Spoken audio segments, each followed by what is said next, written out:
Racer.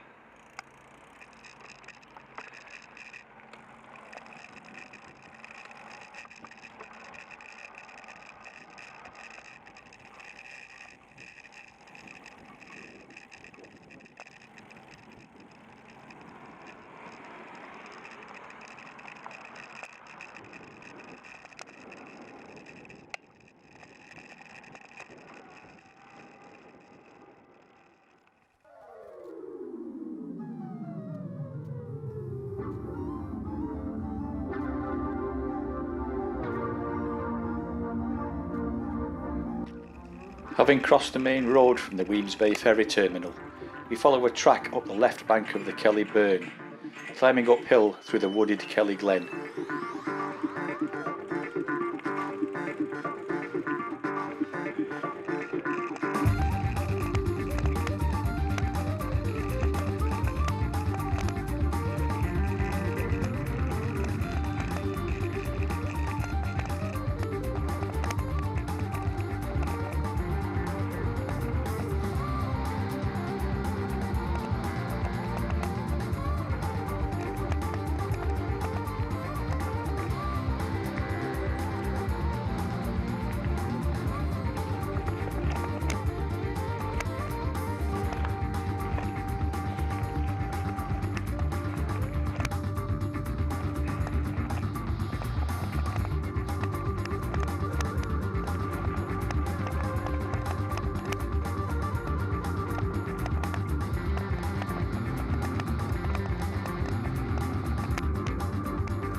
Eventually, the track joins a tarmac road which continues uphill past Kelly Bank Cottage.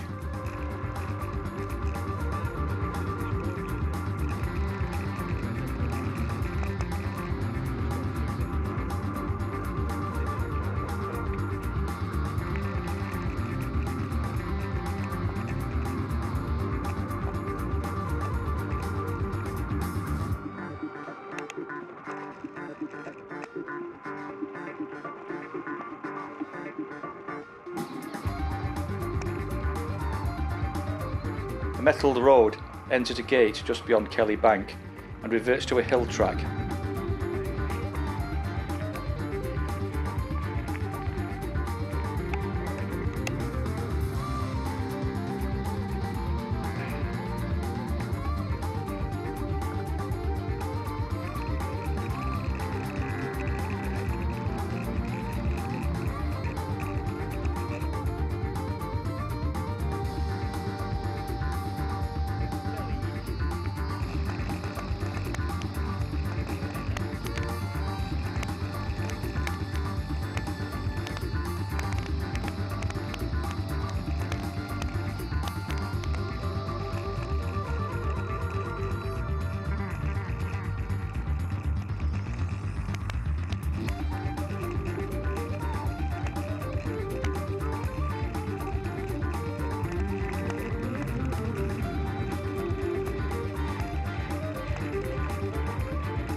short distance before the hill track reaches the dam of the Kelly Reservoir, the start of the Kelly Cut goes left and then follows the 160 metre contour for 4 miles to Cornelies Bridge.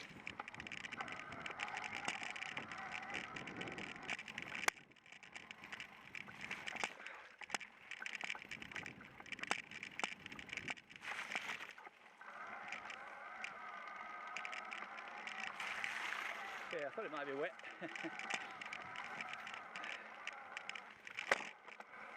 The first section of the cut around Wenchley Top has been upgraded and runs in a concrete channel. It appears that this first section of the cut feeds water from Kelly Reservoir to Daff Reservoir by the Glen Shillock burn.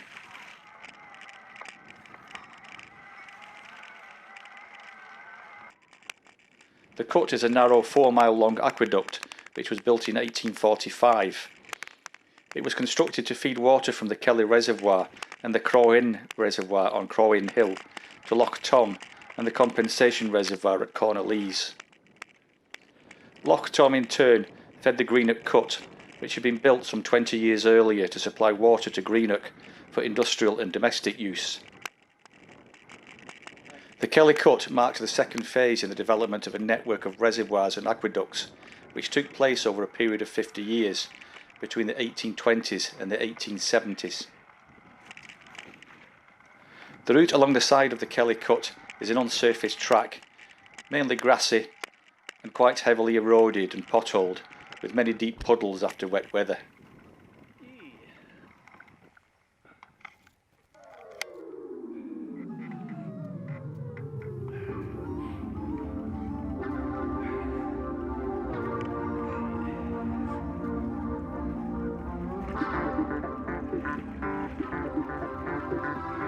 The route winds its way over the Leap Moor, following the 160 metre contour along the flanks of Wenchley Top and Brown Hill.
Crowin Burn joins the cut from Crowin Reservoir here.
This final stretch of the Kelly Cut runs parallel with the Greenock Cut, which is on the opposite side of Shielhill Glen.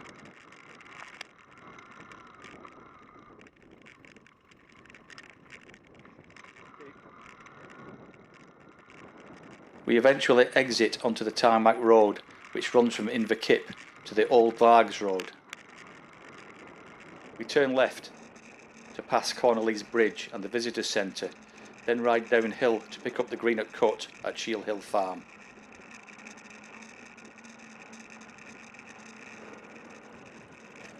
From Cornelies Bridge, the Greenock Cut runs west, then turns northward, following the 160 metre contour of Dunrod Hill. We join the cut at Shielhill Farm for a 5.5 miles ride to the end of the cut at Overton, above the town of Greenock.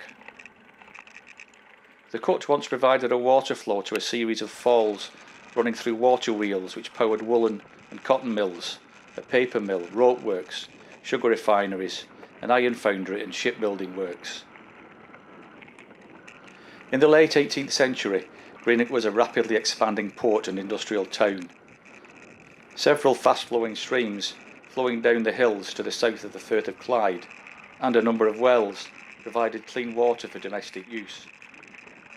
In 1773, a piped water system designed by James Watt supplemented this original supply, but there was increasing demand for water-powered mills. Up in the hills to the south of the town, a natural dip held a freshwater lake known as Shaw's Water, at a height of 200 metres above the town. The civil engineer Robert Thom from Rothsey designed a scheme to turn this into a reservoir and create the aqueduct, the Greenock Cut. A company called the Shaw's Water Joint Stock Company was formed on June the 10th, 1825, with capital of £30,000 to build the scheme, which was officially opened 2 years later, on the 16th of April 1827. In 1845, the Kelly Cut was constructed to bring more water to Loch Thom from the south. The water supply proved inadequate for growing domestic demand, and in 1872 another reservoir was created immediately to the east of Loch Thom, the Gryfe Reservoir. Together with 13 smaller reservoirs nearby, they provide almost 18 million cubic metres of water supply in total.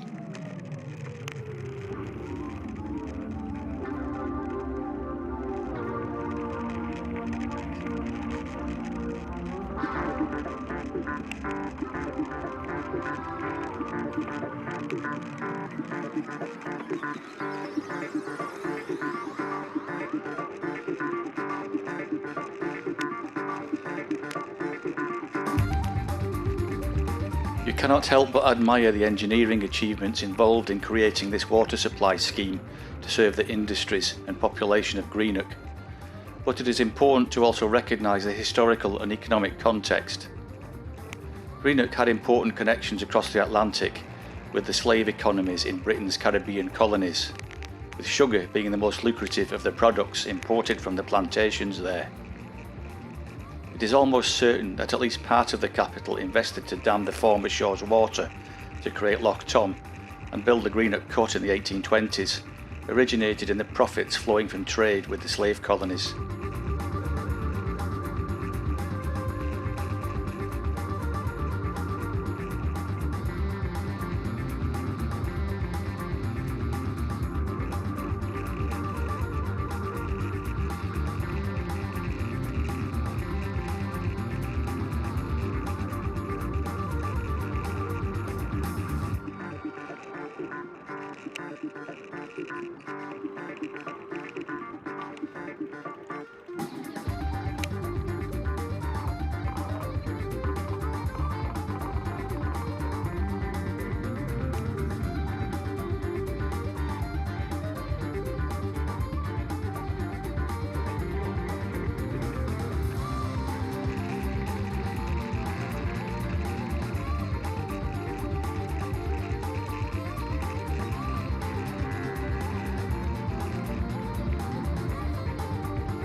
Once we reach the end of the cut at Overton, we turn right, go through a gate and start the climb up the Watermans road, which goes over a pass at 250 metres between Whitehill and Jocks Hill before descending to the western shore of Loch Thom.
Once we reach Loch Thom, rather than continue down the Watermans road back to colonies, we go left and take a rough track along the northern shore, which meets the end of an old single-track tarmac road to Killoch End, before meeting the old Lochs road.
At the old Lochs road we turn right, heading south alongside the east shore of Loch Thom.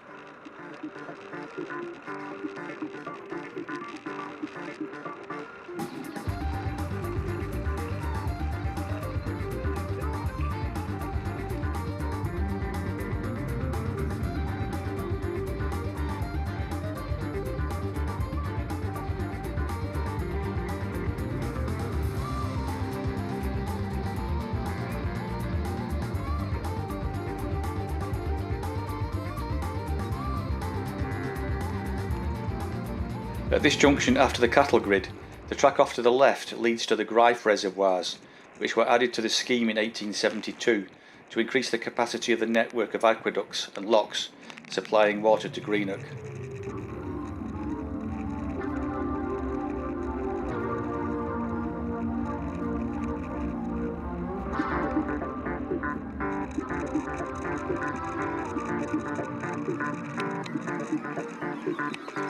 We now turn right off the old Lochs road to return to Cornelies Bridge and the run down the Shielhill Glen Road back to Inverkip.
we approach Inverkip, we go over the Kip water, where to the right of the more modern bridge is the lovely arch bridge known locally as the Roman Bridge, although it is a 17th century structure and not Roman in origin.